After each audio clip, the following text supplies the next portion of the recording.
Describe a time of the day that you like. You should say what this time is, what do you do in it, and who you are with, and explain why you like it. This is Language Help, and this is another cue card.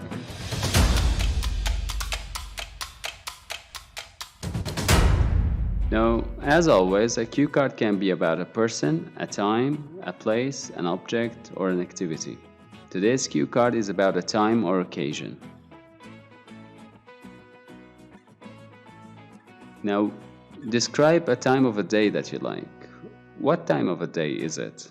Is it the morning, early morning, noon, afternoon, dinner time, lunch time? What do you do exactly at this time? Do you study? Do you work? Do you watch Netflix?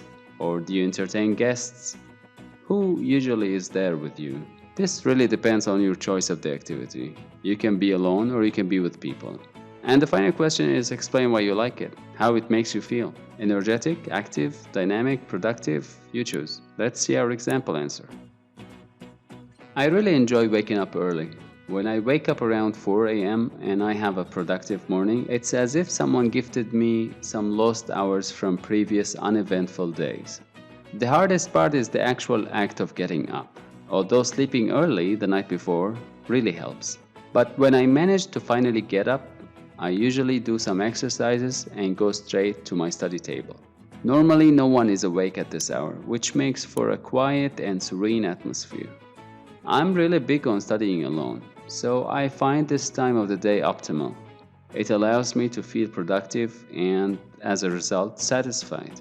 Additionally, there's a sense of uniqueness to waking up early when everyone else is sleeping, because by 9 a.m. when people start to wake up, my day would be already over. As if. As if is an expression, and it means it's not true. It shows that what you're about to say is the opposite of what you really think. He wants to get another car, as if we don't have enough cars in the driveway already. Uneventful.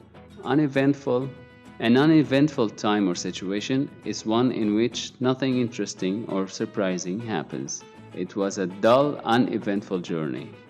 To manage to. To succeed in doing something, especially something difficult. The pilot managed to land the plane safely. To make for something is to result in or make something possible. Having faster computers would make for a more efficient system. I'm all for. When you say I'm all for something, you're speaking publicly in support of a particular idea or plan of action. I'm all for gender equality. That was our cue card for today. If you liked the lesson, please share, like, and subscribe, and see you next time.